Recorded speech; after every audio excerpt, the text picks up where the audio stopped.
got the mentality. I grind for the feeling. I'm a real ass nigga. These niggas, they counterfeit it. Staying true to my religion, they thinking that I'm a Christian. Mama thinking I'm a villain, but I'm expressing my feelings. Yo, welcome back to the Rich Mentality Podcast. What's good, y'all? How y'all feeling this morning, man? How y'all feeling? What was y'all weekend like? You know what I'm saying? Let me know in the comments. I'll tell y'all how mine was, It was pretty cool, I just pretty much worked out, studied, read some books, ate some good food, spent some good time and just grew as an individual. Today's topic is abundance. What is abundance? Abundance is a very large quantity of something. Plentifulness of the good things of life. Prosperity. Prosperity corresponds with success. Prosperity corresponds with good things. Why should we have abundance? Well, because we were born to. God wills us to have everything. As we express life, we fulfill God's law of abundance.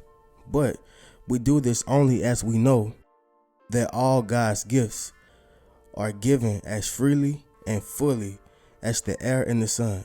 What does that mean? Success is second nature.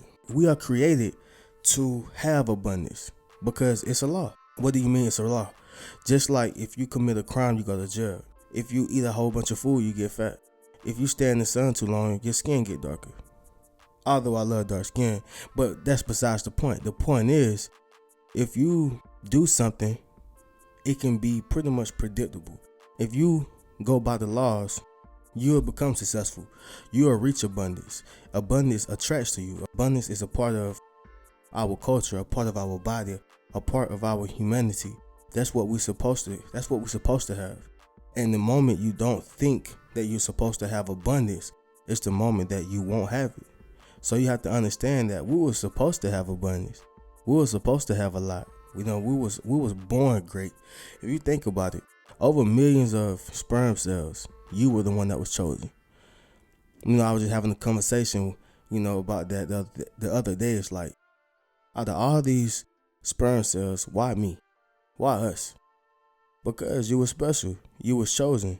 You beat all those sperm cells. So you have to put yourself in position to realize that you are supposed to have abundance. You are supposed to have a lot. You are supposed to be successful. These things is what comes with abundance. Giving is the secret to abundance. Quoted by Sivananda. For those who don't know who Sivananda is, there was a philosopher / teacher. They taught a lot of things. Giving is the secret to abundance. The more you give, the more you receive. Right? That's what that means. So if I give someone $10, somehow I may get quadruple, triple, or double that. Somehow. Now, it's not going to fall out the sky, but the universe always rewards those who gives. That's a law. That's a law. All right. So, and the thing is, I don't mean to be preachy, but Jesus stated, to him that has, more shall be given. But from him that has not, the little that he has shall be taken away. What does that mean? Well, to the individual that manages resources better, more will be given. Well, why will he be given more? Because he manages more. So if you can't manage $10, who will give you $100?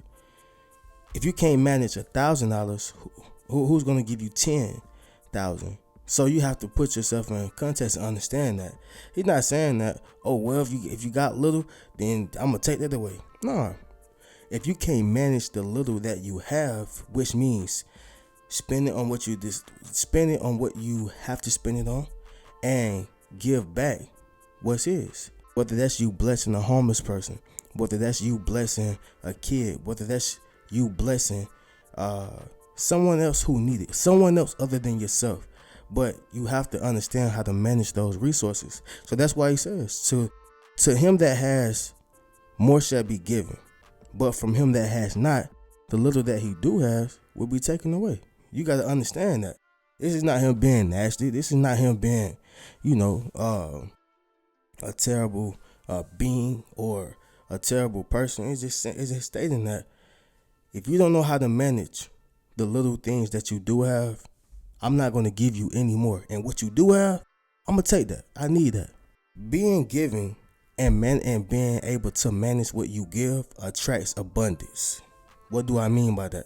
When you are able to give and still manage what you give, that's priceless. That just shows that you are a responsible individual. You know how to handle resources. You understand the laws of success, the laws of life, the laws of the land. You have to put yourself in position to realize that abundance belongs to you. Abundance belongs to everybody. But why would abundance come to you if you don't know how to handle the abundance? You will just blow it all away. Even giving too much is bad. So you got to realize, yes, giving is the secret to abundance, but you have to understand that, well, if I give, how can I manage what I'm giving? And what I give, should I manage what I'm giving? And the answer is yes. You have to manage the things that you get, the things that you give, because management attracts abundance. Whether that's time, money, sacrifice, energy, resources, or whatever it is, you must have the knowledge to give and the ability to manage what you give. You can give only what you can, but you also have to have the ability to give what you can. Right? So if I have $100, why am I spending $80 on a pair of shoes and giving $10 to my mom and keeping $10 in my pocket? That's poor management. But if I have $100 and I buy and I get, and again, don't get me wrong, shoes are very expensive, but I'm only making an analogy. But if I have $100 and I spend $30 on some grocery, I spend $20 on gas, so that's $50. And I give, somebody who needs it, whether it's my mom or a homeless person, give them, $5 to $15 just to be given. And then the rest, I put that in my account, or I put that into, just my pocket. That was better management versus putting all you had into a pair of shoes and you save $20 for your pocket. That's not good. That's terrible. It's terrible. It's terrible management.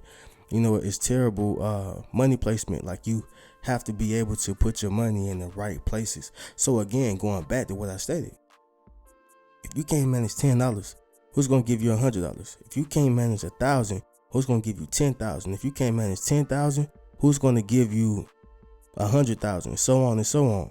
Management attracts abundance. You got to understand that. Management will allow you to attain, sustain, and maintain abundance. Anyone can count the seeds in the apple, but no one can count the apples in the seed. That's deep. I'm gonna say that one more time. Anyone can count the seeds in the apple, but no one can count the apples in the seed. So, meaning, I come to you with a seed, and I'm like, hey man, this right here is this an apple tree right here. And they're like, nah, bro, that's a seed. No, bro, it's really an apple tree. You just looking at the beginning phases. And they keep telling you, nah, man, that's not no apple tree, bro. That's a seed. What is you saying right now? Many people have sight, but not many people have vision. Sight is the ability to see. Vision is the ability to see what's not there. Vision is the ability to see what doesn't exist. Meanwhile, sight is the ability to see. So, although I showed them that seed, they don't see what's going to happen after I plant that seed, water that seed, nourish that seed, and nurture that seed. They don't see it. All they see is, man, it's a seed. What can I do with that, man? They don't understand the power of a vision. They don't understand the power of a dream. They don't understand the ability to have vision. And most don't. Everybody don't have the wisdom. Everybody don't have the knowledge to understand that, 5 years I'm going to be in this particular place. 10 years I'm going to be in this particular place. Rick Ross said, man, you got to put 5 to 10 years on a brand. You got to. But people don't understand that. They want it to happen overnight. So check this out. Say you got this beauty salon, for all my cosmetologists out there. You got this beauty salon. And they're like, man, I know that I'm finna have a salon. Look, y'all, I got a salon. Like, I really have a salon. They looking at you like, you don't got no damn salon. You don't got that. And you continuously telling them, no, I got a salon. Like, I know where I'm gonna be in, 2 years, 3 years, 10 years. That's the same thing. Anyone can count the seeds in the apple, but no one can count the apples in the seed. They don't see that salon until you have it. They're not gonna come to that salon until you have people coming. They're not gonna support that salon until you're actually able to physically support it. People don't believe into a dream. People don't believe into something that's not tangible. A clothing business, you may say, man, bro, I know I got this clothing line. I know it's gonna pop. I know it's hard. I know that, people gonna support it. They're like, where your clothes at? Where your building at? Who gonna support it? Where it's gonna be? They got all these questions. They can count the seeds in the apple, but they can't count the apples in the seed. These are people don't understand your vision until it comes into fruition. They don't understand your vision until it actually happens. They don't understand it. And it's a foreign language to them. It's like you speaking Spanish. It's like you speaking French. And you continuously telling them, man, I can see it. Anyone can count the seeds in the apple, but no one can count the apples in the seed. And that's just what it is. It's the human ability. Your vision is your dream, and your dream is your vision. Meaning, your dream is what you see at night. It's what you see in the daytime. It's what you see yourself doing 5-10 years from now. It's what you know. It's what you know. It's you know what I'm saying? It's like, I'm gonna do this. This is what I dream. And your vision is a plan that you have, a plan that only you see, a plan that you're putting into fruition, but only you see it. Keep that. Keep your vision. Keep your dream. And don't let anyone deter you from it, because they won't understand it. Your vision is not for them. God only showed it to you. He showed it to one individual, and that's the person that he gave it to. When you have a vision and when you have a dream, it's going to take years for overnight success. But as y'all know, on this podcast, we have a ritual that we do, and it's basically discussing one way to make $1 million.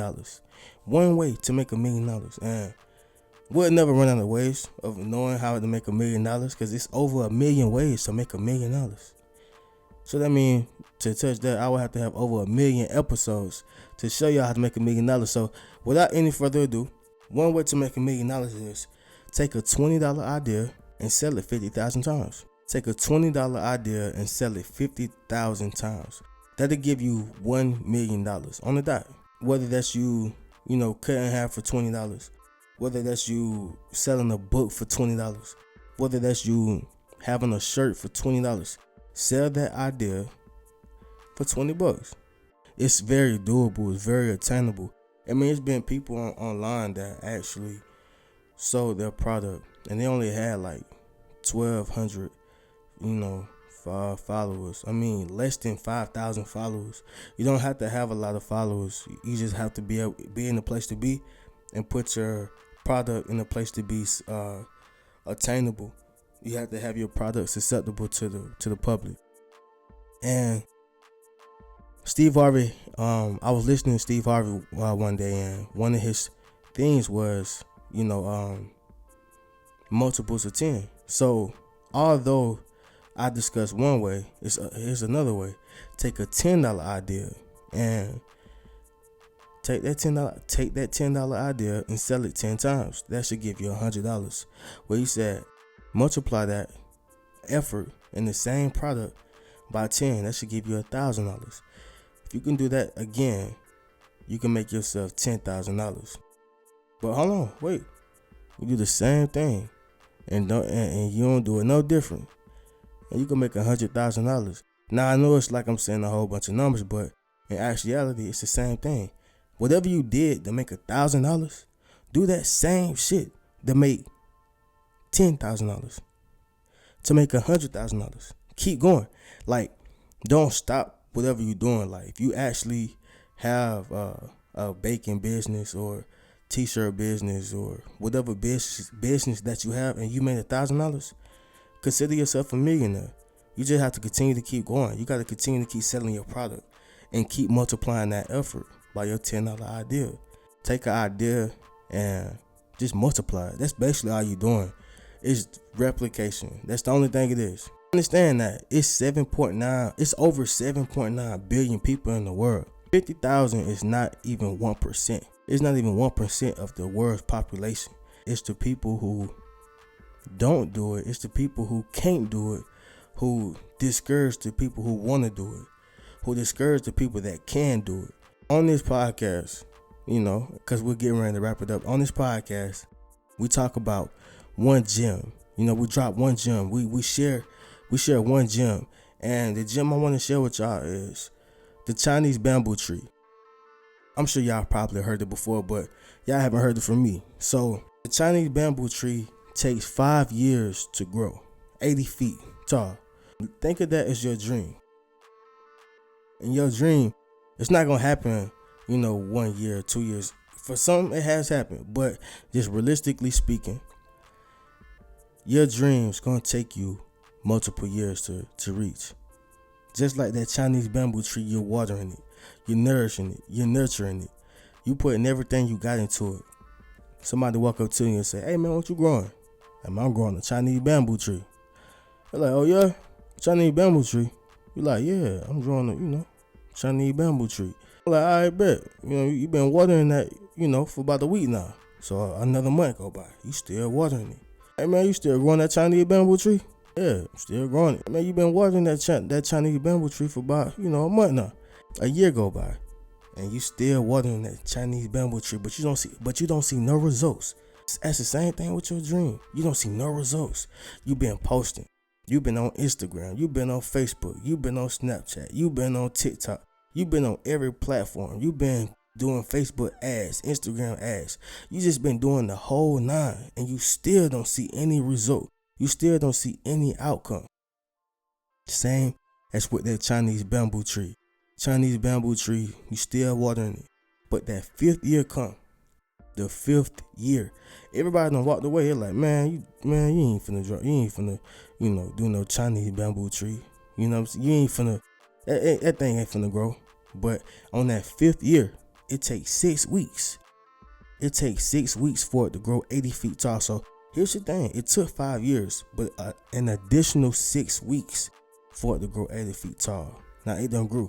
Same with your dream. Now you done blew up. You done became a famous baker. You done became a famous author, a famous motivational speaker, a famous rapper, a famous doctor, a famous whatever you wanted to become. But these people did not believe in it. And that's the same thing with the Chinese bamboo tree. It took 5 years of saying, "Hey man, I'm growing a bamboo tree, a Chinese bamboo tree." 5 years. And on that 5th year, on the 6th week, it finally grew 80 feet tall. You blew up. So you got to understand that when you doing something that people may not understand, continue to keep doing it. When you growing something that people don't understand, continue to keep growing it. Because they will soon understand. And they will soon come up under your Chinese bamboo tree for shade. Hey man, this is the Rich Mentality Podcast. Thank y'all for tuning in. Hey, definitely join me back next Thursday. This is the Hub of Wealthy Minds. So keep a rich mentality. The grinder mentality. I grind for the feeling. I'm a real ass nigga. These niggas, they counterfeit it. Staying true to my religion. They thinking that I'm a Christian. Mama thinking I'm a villain, but I'm expressing my feelings.